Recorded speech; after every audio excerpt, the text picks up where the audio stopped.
Morning po, Yusek.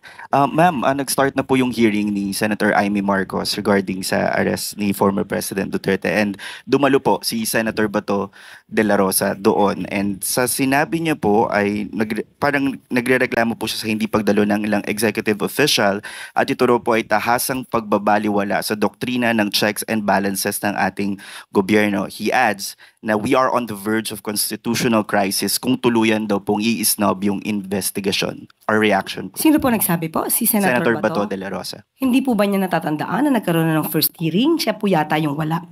That was an opportunity para sa kanya para magtanong. So wag niya pong sisihin kung ngayon po ay hindi umaten ang mga cabinet officials natin sa pangalawang hearing po. 6 na oras po ang naging hearing nung una. Sana po dumating siya, nagpakita siya, para pa nakapagtanong siya na maayos. But do you believe or hindi po ba tayo naniniwala sa sinabi niyang pwedeng magkaroon ng constitutional crisis daw po ma'am kung patuloy daw pong gagawin ito ng Malacanang? Dapat malaman din po ni Senator Bato na ang patungkol po sa executive privilege ay matagal na po ring inayunan ng Supreme Court. Marami na pong kaso na desisyon na ng Supreme Court. Nandiyan po ang Senate versus Ermita, Neri versus Senate Committee, kung saan po ang executive privilege ay patunay lamang po according to the Supreme Court decisions na ito po ay maaaring i-invoke ng ating Pangulo at ng kanyang mga high-ranking officials. Especially kung ito ay mga patungkol sa deliberative process privilege, presidential communications privilege, or state secrets privilege.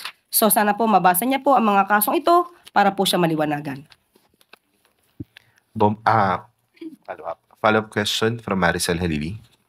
Hi ma'am, magandang umaga po. Just one quick follow-up. Sinabi po kasi rin ni Senator Bato na gusto niyang ipasabina itong mga government officials na hindi dumalo. Do you think this is a reasonable move coming from Senator Bato and posible ba yun?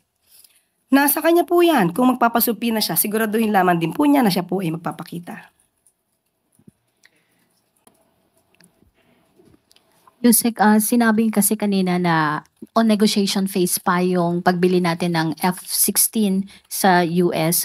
Sakali, Yusek, saan kukunin ng gobyerno ang pondo pambili po ng mga nasabing aircraft? Naku po. Sa ngayon po, ako po personal ay hindi ko po batid ang kasagutan patungkol dyan. Sana po natanong kanina kay Sir Jonathan Malaya. Anyway, sabi pa po natin, wala pa pong detalye, katulad pong sinabi ni Sir Jonathan Malaya. At alamin po natin kasi nasa negotiation pa lang po.